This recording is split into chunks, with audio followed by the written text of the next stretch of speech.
OSRS is in its golden era, and we just got a huge new update, Varlamore Part 3. The highlight of the update has undoubtedly been the new boss, the Doom of Mokhaiotl. Its unique drops are huge upgrades, and killing the boss is currently the best moneymaker in game, assuming you can get to level 8. And the crazy thing is, the profit only continues to get better as you're able to dive to deeper and deeper levels. As of recording, the current world record is at an absolutely ridiculous level 181. But whether you watching this are still struggling with Wave 6 or just trying to dive past your current PB and into the 20s and 30s, I'm confident that this video will help. If you're watching this video, there's a good chance you've already heard about parking the car. But in case you aren't sure how it works, parking the car is when you place a rock and lure the boss either north or east directly onto that rock. With a rock underneath the center of the boss, the stomp attack which normally comes after the car dash will be blocked in all directions. This strategy makes car phase much easier to deal with. The method I'm going to teach you is called double park. It's a consistent strategy for parking the car twice using the 2 rocks that spawn from one double boulder attack. To begin, stand on the same tile you would use for regular park 8 tiles east of the boss. The plan is to place the first rock on this tile and the second rock 6 tiles north. Learning how to place the rock 6 tiles apart will take some practice, as you have to time your movement so that your character is already running when the first boulder explodes. This means you have to click to move the tick before the first explosion. After the rocks land, if your first rock is in the normal park spot and your second rock is 6 tiles north, you have set up the double park. If you're still learning how to put the rocks 6 tiles apart, you can still achieve this setup by simply getting 2 sets of double boulders.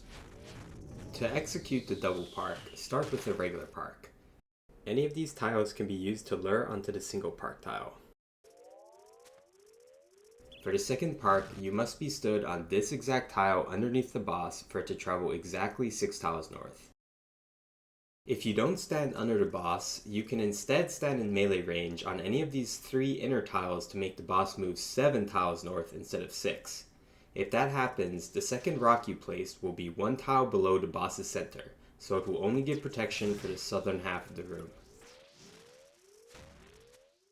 After dealing with the first 2 dashes, we need a strategy for dealing with the third dash.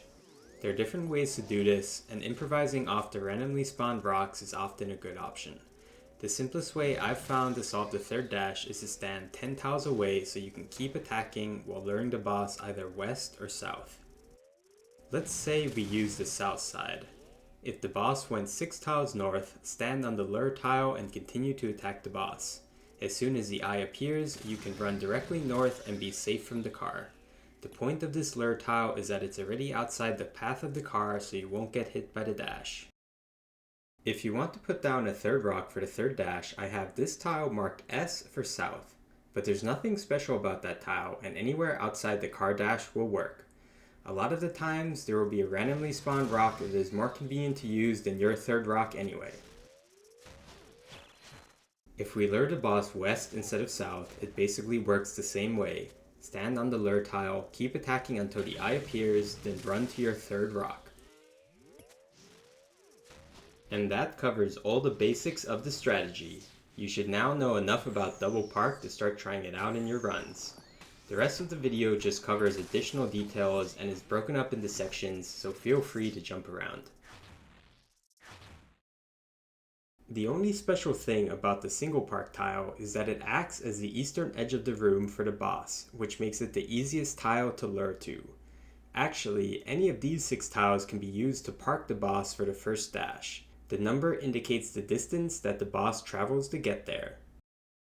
Parking north has the same mechanics as parking east. Any of these 6 tiles can be used to park north, and the 6th tile is just special for letting us double park from 1 boulder attack. If you're planning on always getting 2 boulder attacks anyways, there's no reason you have to park on 6. And one last note for the sake of completeness, it's also possible to double park twice in the same direction. It's just much harder to set up double park this way, so it's not a good method.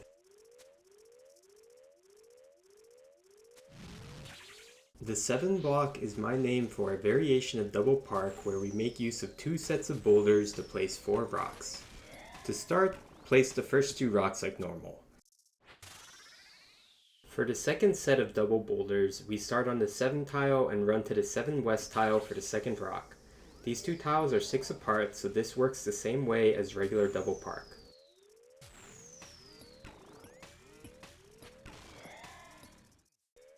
For the second dash of car phase, we don't need to do a step under, so use these 3 tiles to lure onto the 7 block tile.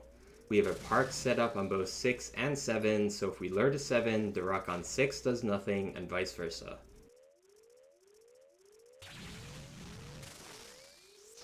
The timing of this step under isn't actually too complicated once you realize that the boss reads your position 5 ticks after the stomp, meaning that 5 ticks after the stomp animation begins, you need to be stood under. I'm only going to talk about how to time this for T-bow, but here's a table showing the same information for scorching bow and blowpipe. So the way this works, we look at our attack relative to when the boss begins to stomp. So if our XP drop appears at the same time the boss begins to rise, then I'd say we're same ticked with the boss. For T-bow, when we're same tick with the boss, we have to stand under on the tick we could have done an attack, and then on the next tick, we attack to drag out and immediately dodge the car. If attacking 1 tick after the stomp, we instantly stand under, and it's safe to attack the boss again once you're off attack cooldown. The last pattern I'm going to show is when you attack 1 tick before the stomp. Here, you just do 1 more attack and then you immediately stand under to lure. One last tip about these timings, if you lose 0 ticks on car phase, your T-bow shot will be 2 ticks before the stomp. The rubble that spawns from boulder explosions has a 4 tile radius, meaning that running 6 tiles away actually guarantees that you can't be hit by any rubble. The other important thing to know is that rubble from the second boulder can't land on any tile that was chosen for rubble from the first boulder. That means if we click onto a shadow from the first boulder, it guarantees that nothing from the second boulder would land on us. So, to consistently take 0 damage from double boulders, you click to move 6 tiles away 1 tick before the first boulder explodes. Once your true tile is 6 tiles away, click onto a shadow from the first boulder and begin praying on the next tick. Ideally, we can click onto a shadow 2 tiles away, and in this case, I like to click to attack the boss and click to start praying on the same tick. The point of that is to just start attacking again as soon as possible, but an easier method would just be to start attacking after you pray against the first 3 projectiles. Punishing the boss while dealing with double boulders works very similarly as dealing with normal double boulders. Again, set up the rocks with a 6 tile gap, and once you're on that 6th tile, you can click to attack the boss with your melee weapon.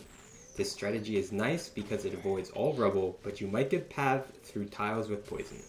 If clicking onto the boss causes you to take more than 1 or 2 hit spots of poison, you can find an alternate tile to manually path to. It just needs to be a tile within melee range or 2 tiles away from melee range. Always make sure you run far enough to avoid the rocks and rubble, then click to manually path to your chosen tile. After praying against the first 3 projectiles, you still have a small window of time to punish the boss.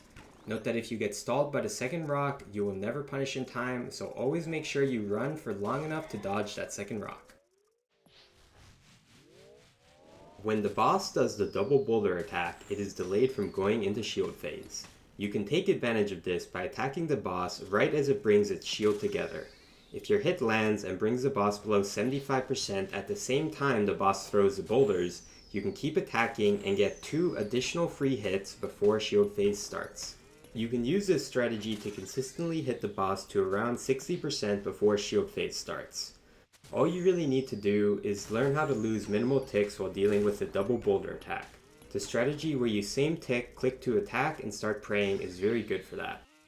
In the case when we have to punish the boss, we can always get 1 more ranged hit after the punish. I like to delay the punish until after the first 3 projectiles because this makes it very easy to get the free ranged hit.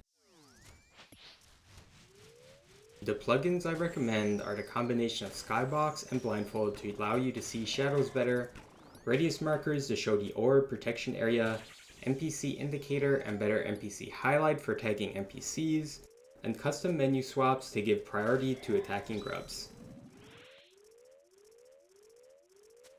The Noxious Halberd is the best punish weapon because it has good stats, only does 1 hit splat, and the 1 extra range is incredibly strong.